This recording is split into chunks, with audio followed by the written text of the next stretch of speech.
Hey, good morning. Good morning, everybody. I'm so glad you're here with me on this Thursday morning. Today is Thursday, August 29th in the year of our Lord 2024. This is the very last Thursday of August, and we are heading into the last quarter of this year.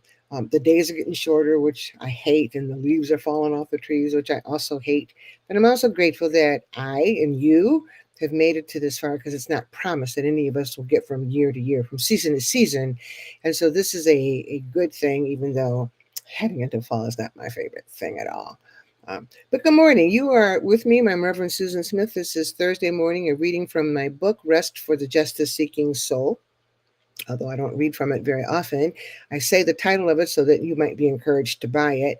That book only has 90 meditations, and we do these Thursday morning things every single Thursday. So obviously, I have to pull from other sources.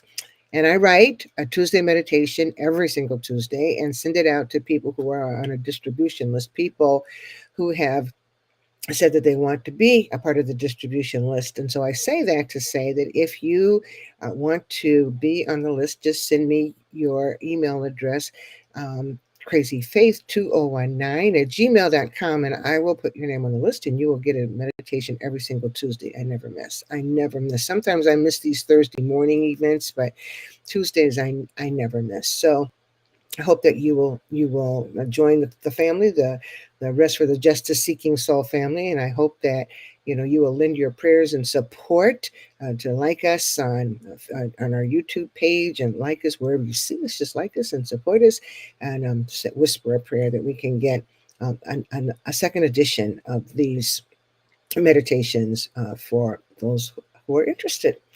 So, every Thursday I go through a little rant, and I was thinking this morning about how so many people still do not know about Project 2024, and those who do think they know about it don't.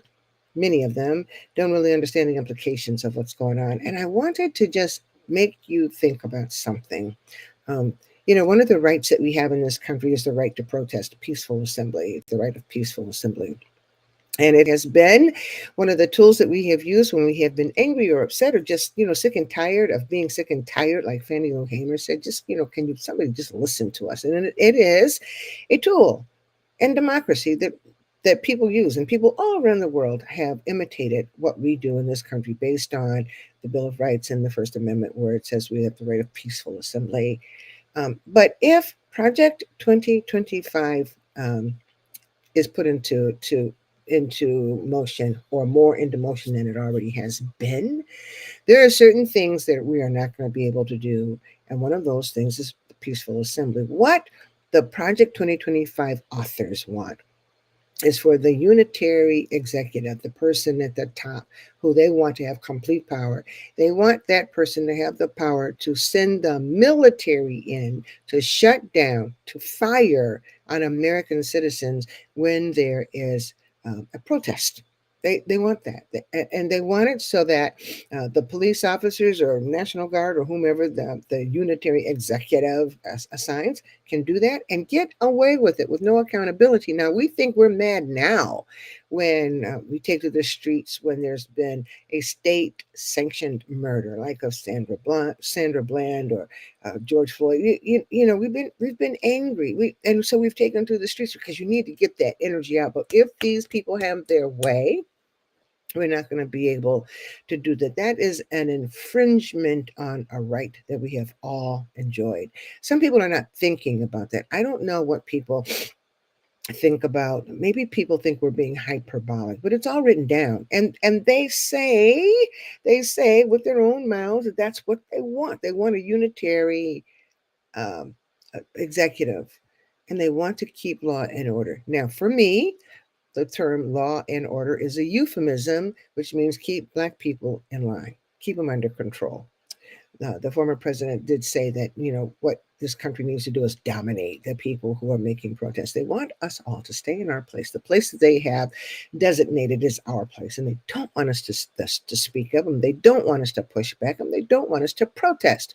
So they want to keep us in line, and this unitary executive will make that possible. I need for you to think about that. I need for you to think about what that means for you. If you are a woman, and you're protesting what's happening with our reproductive rights, that would affect you. If you're black or brown and you're protesting all the different ways in which the government works against us, that affects you. It affects everybody. The only people it seemingly does not affect, at least at this point, and I'm just, going off my own observation of what's going on, is that the people who stormed the Capitol on January 6th are not being held accountable. The former president wants to release all of them. So there's that. But we ain't them, right? We ain't like them and they ain't like us. And we the protesters, we the least of these, we the citizens, we the masses of this country, we operate under a different state of rules than those who are privileged operate under. So I really need for you to think about that. I'm not speaking off the top of my head. It's written in the document, Project 2025. I need for you to share that with the brothers and the sisters that you know who may be saying, I don't want to vote for Kamala Harris, or I don't want to vote for whomever they would vote for that would keep our liberties in place. I think that's very, very, very critical. I don't know what happens if 50 to 80,000 people who work for the federal government lose their jobs, but I know it's not good. I don't know what happens if there are mass deportations of people, immigrants. I don't know what happens, and I don't know what that means for this country, but I know it's not good.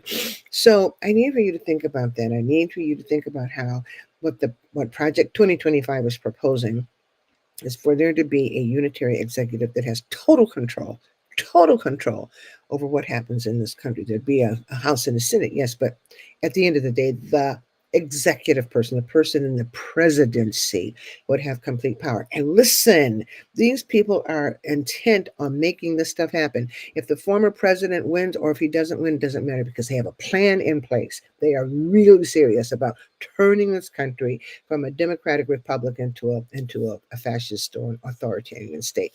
I don't want that. I don't want that. And I don't want that for my children. I'll be gone before long. But our children and our grandchildren still have to live in this country, and they're going to have to put up with what we either vote in or vote out.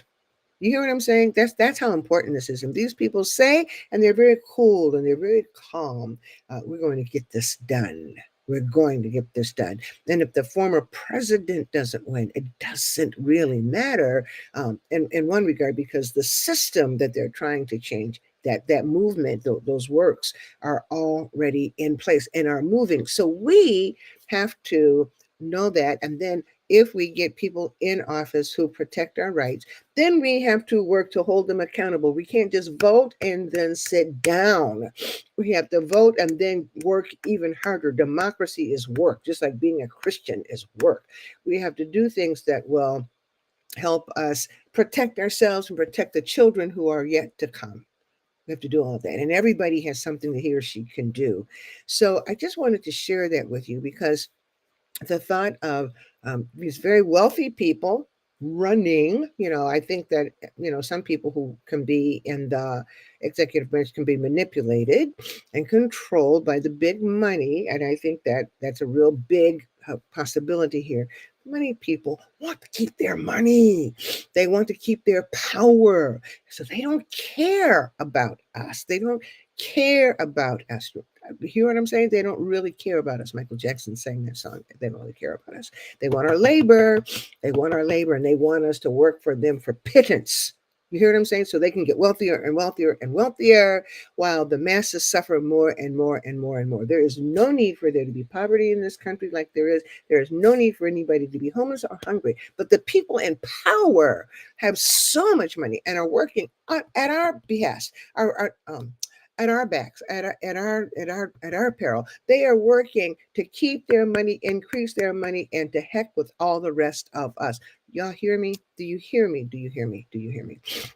So please think about that. Think about the fact that if a group of people espousing a certain policy get into office, our rights will be seriously and fatally curtailed. And what we want to say won't even matter. It won't matter. In an authoritarian state, what the people want does not matter. Does not matter. So that's my rant for today. I was thinking about that hard and heavy this morning, and I wanted to share that with you. Please talk about it with your friends, especially those who say they're not going to vote. Please, please, please. And then remind them also, and I'm reminding everybody, to vote, straight ticket up and down, and pay attention to your local elections, and really pay attention to who you vote into office for the courts. The courts. You see what they've done.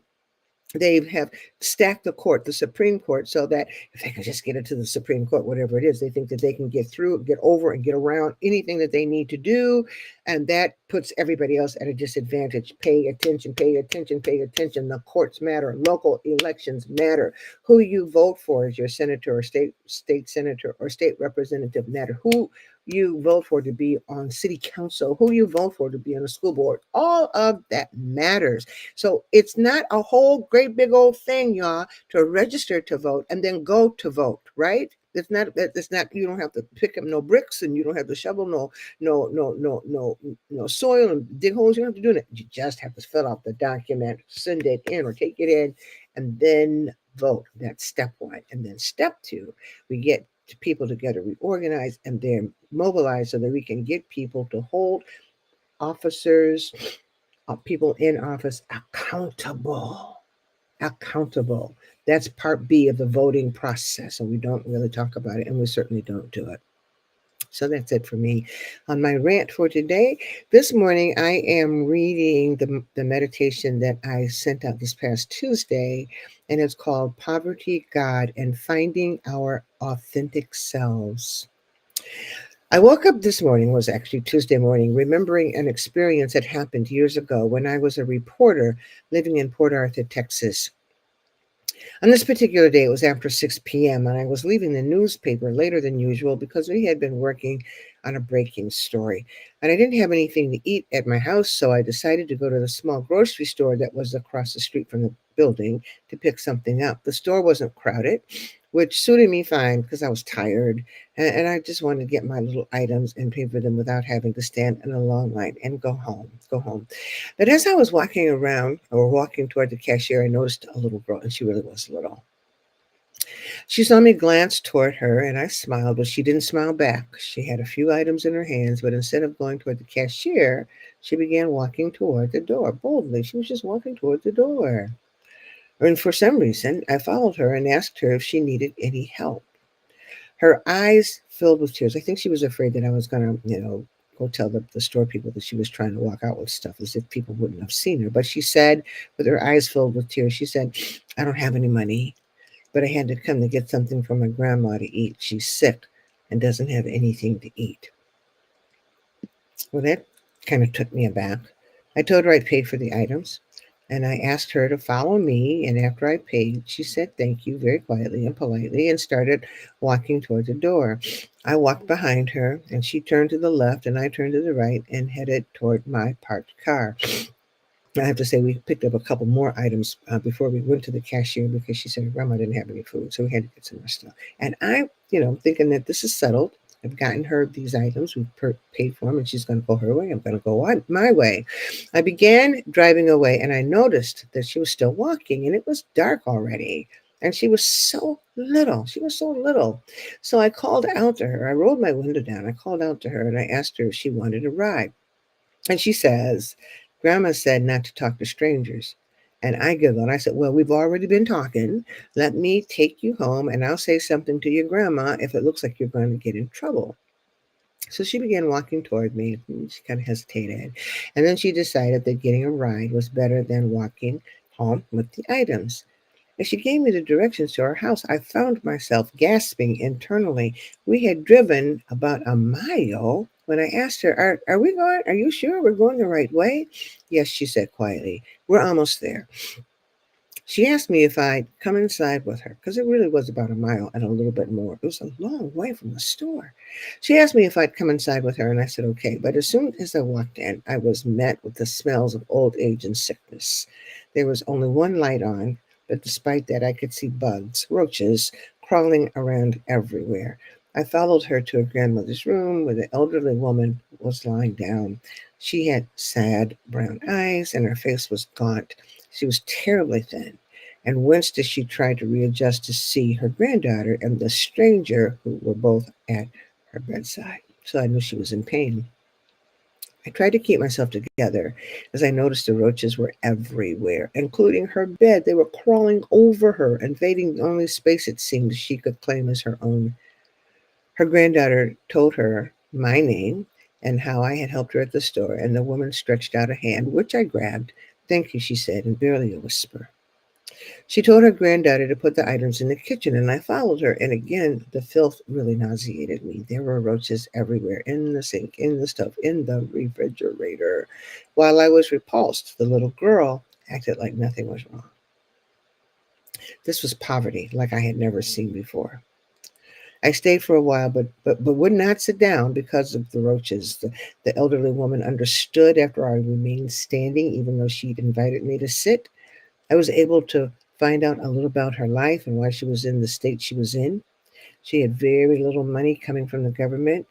She was where she could afford, living where she could afford. Her daughter, addicted to drugs, had left her daughter with the grandmother, and the grandmother, despite her situation, was determined that her grandbaby would have a better life. And I really don't know how long I stayed. I told her I would make some calls to see if we could get her some assistance, and she seemed relieved. I didn't even know if someone from the city came to her house, if she'd be allowed to stay or if she'd be able to keep her grandbaby because of the filth. But I told her I'd try. I gave her a hug, though I was really uncomfortable doing so because of the roaches, and I hugged the little girl. When I got back to my car, I first looked to see if there were any roaches in it because the little girl had been in the car. But as I looked, I just started sobbing. How could this country let conditions be such that anyone who lived here, the wealthiest country in the world, would have to suffer like that? How could a country that said that there was, quote, liberty and justice for all, be all right with that kind of poverty? I wondered how many people visited her or cared about her. The more I thought about what I had just seen, the more I sobbed. I did make phone calls. Representatives from the city came out and, in fact, or went out because I did not go back there, but representatives from the city came out and did, in fact, relocate her and her granddaughter. It took some calls. It really took some calls, but they finally did go to that house and looked at the situation and talked to the grandmother, and they relocated them. I made calls to see if she could get medical help, and whoever I talked with said that they would get a social worker out to her. But I was still stuck in a place. How many people live like that? Today, how many people are living like that? And where are the Christians? Where were then? Where are the Christians? The church people, the saints. And then I wondered about myself. How unaware was I? And how unaware did I want to remain? Poverty is hard to look at. It reduces human beings to levels of living that make people uncomfortable. What more, I ask myself, would I do for this family, or would I do anything else? Dr. Martin Luther King said, quote, "We discover our most authentic selves when we identify and walk with those in deepest need," end quote. And he called for what he called a coalition or coalitions of conscience to address the problems of the poor. I don't know that we do that. I don't know that we want to do that. This, despite the fact that poverty is increasing in this country and throughout the world as the wealthy continue to use the labor of the poor to increase their wealth and thus their power. Disturbed by growing poverty in this country, Dr. King conceived of the Poor People's Campaign to draw attention to the presence and the plight of the poor. In that initial work, he recruited 3,000 people, 3,000 of the poorest people in the nation from 10 urban and rural areas. They would start this work. They would be seen, they would be heard, and hopefully the haves would be inspired to make policies that would prevent the kinds of abject living conditions that this little girl and her grandmother lived in. And Dr. William Barber has taken that mantle, and he is conducting this Poor People's Campaign, urging us to look at the poor, consider the poor, work with the poor, love the poor, receive the poor. We still ignore the poor. We are still afraid to look at them and their situations. We are still uncomfortable with their discomfort, that as we remain, but we as a nation do little to alleviate it.